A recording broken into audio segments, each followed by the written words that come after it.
Bismillahirrahmanirrahim. Assalamualaikum warahmatullahi wabarakatuh. Saya Mimin Mintasi akan mencoba memaparkan materi perangkat keras komputer.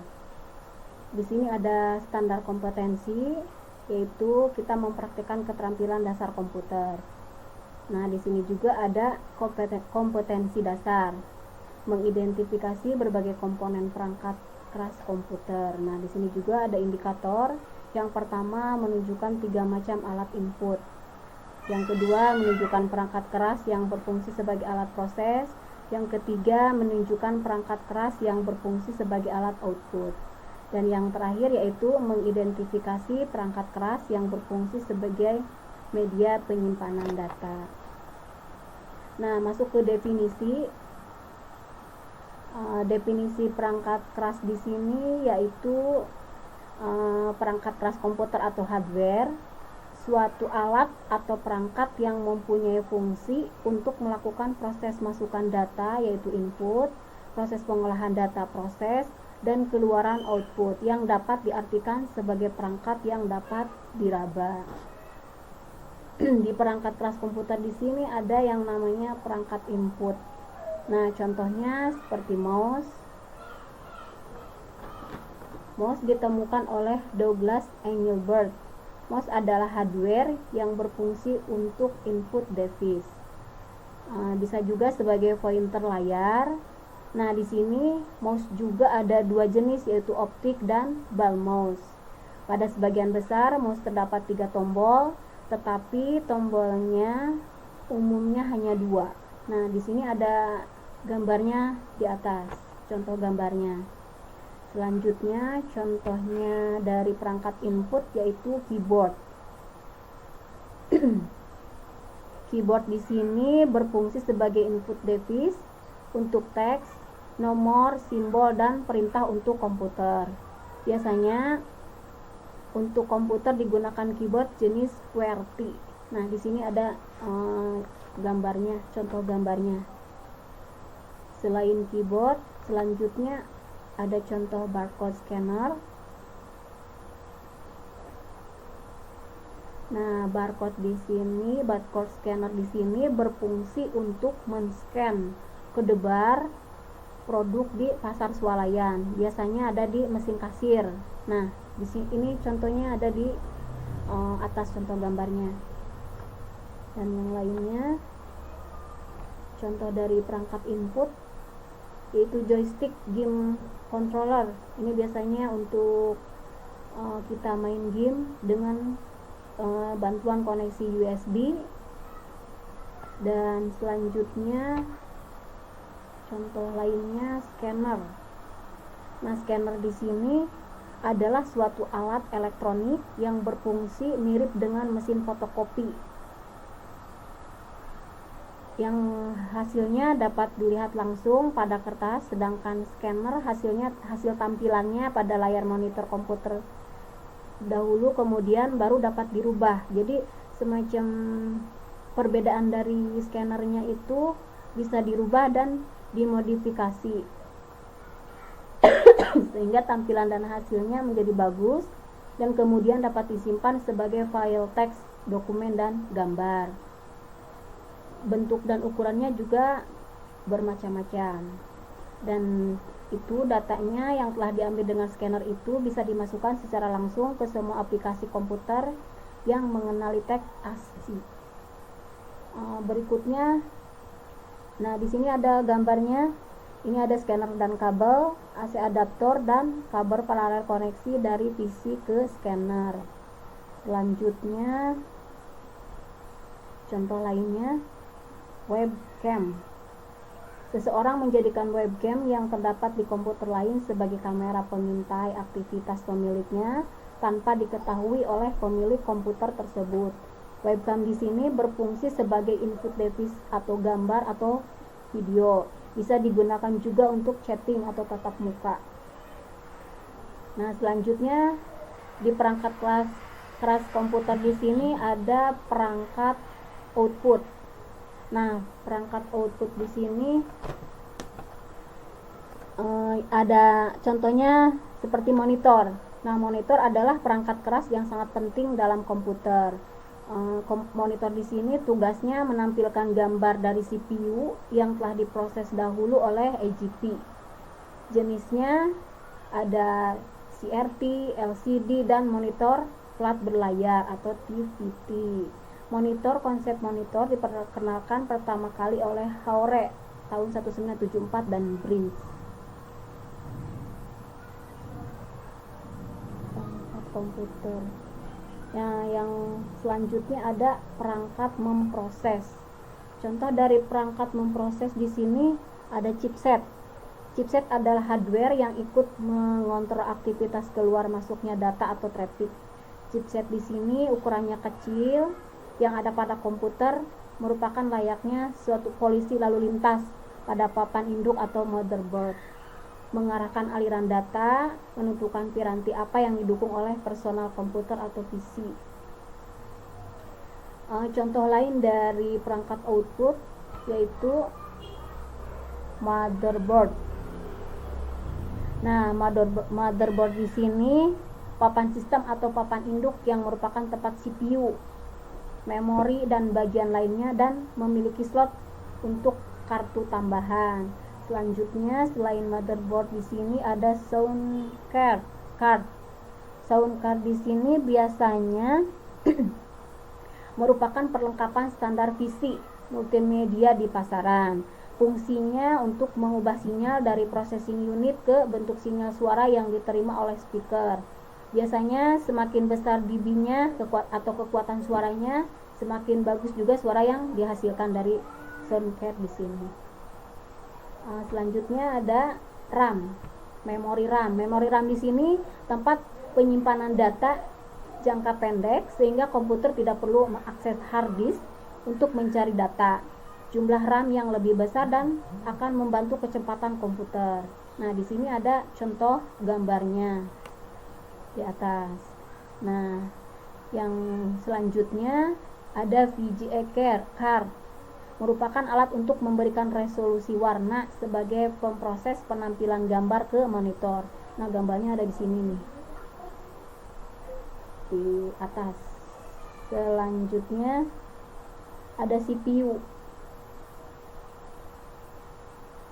CPU yaitu Central Processing Unit, yaitu sebagai otak dan bagian utama komputer, yaitu untuk mengatur dan mengendalikan alat-alat input dan output, mengambil instruksi-instruksi dari memori utama atau main memory. Selanjutnya ada juga CD-ROM atau writer yang berfungsi hanya untuk membaca CD dan menulis, tidak dapat menghapus. Nah, CD-ROM di sini tidak dapat menghapus dan menulis ulang keping CD yang telah dihapus, sedangkan CD-RW adalah membaca, menulis, dan menghapus CD. Nah, di sini ada contoh gambarnya di atas. Selanjutnya dari perangkat output ada floppy disk drive. Nah, floppy drive di sini adalah sebuah perangkat penyimpanan data yang terdiri dari sebuah medium penyimpanan magnetis bulat yang tipis dan fleksibel dan dilapisi lapisan plastik berbentuk kotak atau persegi panjang. Disket dibaca dan ditulis menggunakan floppy disk drive yang terletak di CPU. Contoh lainnya juga ada DVD-ROM atau writer. DVD singkatan dari digital versatile disk, lebih besar kapasitasnya dari CD. Fungsinya sama dengan CD-ROM atau RW. Nah, setelah itu ada perangkat memproses. Contohnya seperti chipset. Chipset adalah hardware yang ikut mengontrol aktivitas keluar masuknya data atau traffic. Merupakan IC ukuran kecil yang pada komputer merupakan layaknya polisi lalu lintas pada papan induk atau motherboard, yang di sini mengarahkan aliran data dan menentukan piranti apa yang didukung oleh personal komputer atau PC. Nah, sebuah disket mengarahkan pada data dari CPU ke kartu grafis VGA dan sistem memori atau RAM. Selain chipset, selanjutnya ada yang namanya motherboard, papan sistem atau papan induk yang merupakan tempat CPU, memori, dan bagian lainnya yang memiliki slot untuk kartu tambahan. Selanjutnya di perangkat output ada sound card. Biasanya merupakan perlengkapan dari standar PC multimedia di pasaran, berfungsi untuk mengubah sinyal dari processing unit ke bentuk sinyal suara yang diterima oleh speaker tersebut. Biasanya semakin besar dB-nya atau kekuatan suara dari speaker tersebut, semakin bagus suara yang dihasilkan. Selain soundtrack, selanjutnya ada RAM. Memori RAM di sini tempat penyimpanan data jangka pendek, sehingga komputer tidak perlu selalu mengakses hard disk untuk mencari data. Nah, jumlah RAM di sini juga lebih besar akan membantu kecepatan komputer. Di sini ada contohnya di sebelah atas sini. Selanjutnya, selain memory card ada juga yang namanya VGA card.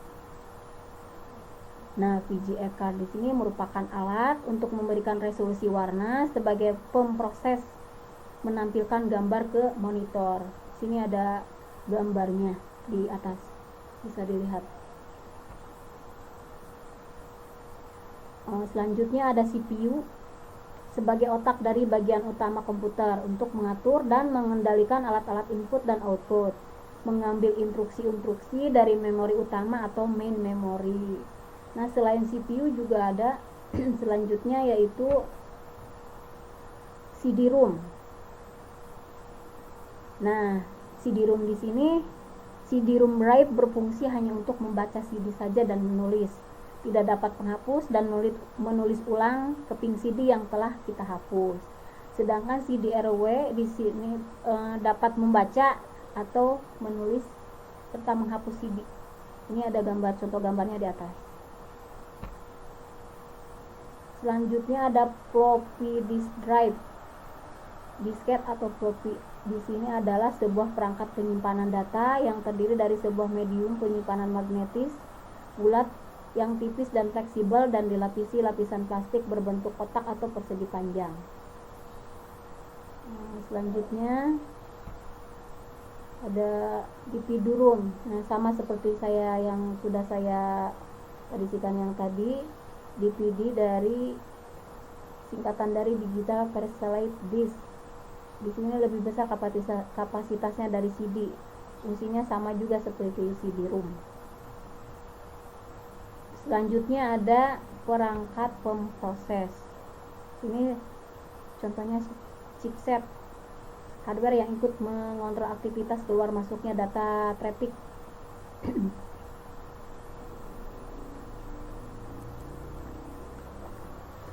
Selanjutnya kita masuk ke media penyimpanan. Contohnya ada hard disk. Contoh dari media penyimpanan yaitu hard disk.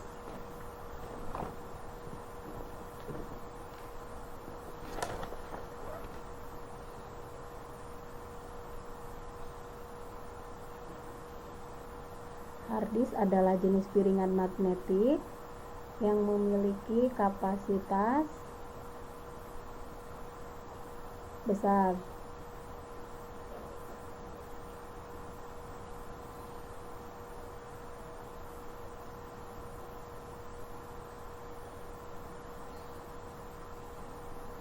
Media penyimpanan di sini ada hard disk. Hard disk adalah jenis piringan magnetik yang memiliki kapasitas besar dan berfungsi sebagai penyimpanan data casing. Selanjutnya ada floppy disk atau disket. Ini sudah masuk ke media penyimpanan. Floppy disk adalah sebuah perangkat penyimpanan data yang terdiri dari sebuah medium penyimpanan magnetis bulat yang tipis dan lentur dan dilapisi lapisan plastik berbentuk persegi atau persegi panjang. Gambarnya ada di atas. Selanjutnya ada media penyimpanan di sini CD compact disc, DVD. CD adalah piringan optik yang dapat menampung data hingga ribuan kali dibanding disket. Pembacaan dan penulisan data pada piringan melalui sinar laser. Nah, gambarnya ada di atas, contohnya seperti ini. Selanjutnya ada memory card. Kartu memori dapat menyimpan data digital seperti gambar digital, berkas digital, suara digital, dan video digital. Biasanya kartu memorinya mempunyai kapasitas ukuran berdasarkan standar bit digital, yaitu 16 MB, 32 MB, 64 MB, 128 MB, 256, dan seterusnya. Kartu memori terdapat beberapa tipe yang sampai sekarang ini ada sekitar 43 jenis. Selanjutnya, selain memory card, ada flash disk. Nah, flash disk ini adalah alat untuk menyimpan data memori flash tipe NAND dan yang memiliki alat penghubung USB yang terintegrasi masuk ke jaringan komputer. Di sini contohnya ada modem,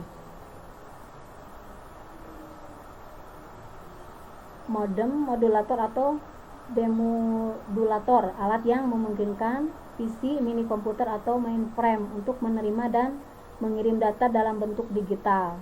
Terdapat dua jenis, yaitu modem internal dan eksternal. Contoh lainnya juga ada Wi-Fi card. Biasanya bersifat eksternal yang berfungsi untuk dial up di lokasi hotspot Wi-Fi yang dipancarkan router nih. Contoh gambarnya seperti ini. Selanjutnya ada router Wi-Fi, berfungsi memancarkan gelombang Wi-Fi yang akan ditangkap oleh Wi-Fi adapter dalam jangkauan tertentu. Gambarnya ada di atas. Selanjutnya ada LAN card, hardware yang berfungsi sebagai penghubung antara komputer dengan komputer lainnya. Kecepatannya 100 Mbps dan di atasnya. Di sini masuk ke alat lainnya dari perangkat kelas komputer, yaitu power supply. Gunanya untuk mensuplai energi ke bagian-bagian komputer yang sebelumnya telah diubah dari arus AC ke DC. Biasanya daya listrik power supply antara 350 sampai 600 watt. Selanjutnya alat yang lainnya yaitu CPU fan untuk mendinginkan bagian CPU. Gambarnya ada di samping. Dan menghindari terbakarnya komponen komputer karena terlalu panas. Daya listrik yang dibutuhkan yaitu arus DC dan dapat dari power supply. Selanjutnya ada UPS, hardware yang berfungsi menyimpan energi listrik. Gambarnya ada di samping. Selanjutnya ada casing. Casing dari perangkat keras komputer berfungsi sebagai tempat atau tatakan bagian-bagian CPU. Selanjutnya ada TV tuner, perangkat komputer yang bisa membuat komputer atau mampu memproses sinyal televisi untuk ditampilkan ke layar monitor. Selanjutnya dari perangkat keras komputer ada skema diagram. Nah, skema diagram di sini bisa kita pelajari dari mulai masukan ke proses. Nah, di sini bisa ke media penyimpanan, lalu ke keluaran. Nah, hingga menghasilkan data. Mungkin sekian saja paparan dari perangkat lunak dari saya. Kurang lebihnya mohon maaf. Assalamualaikum warahmatullahi wabarakatuh.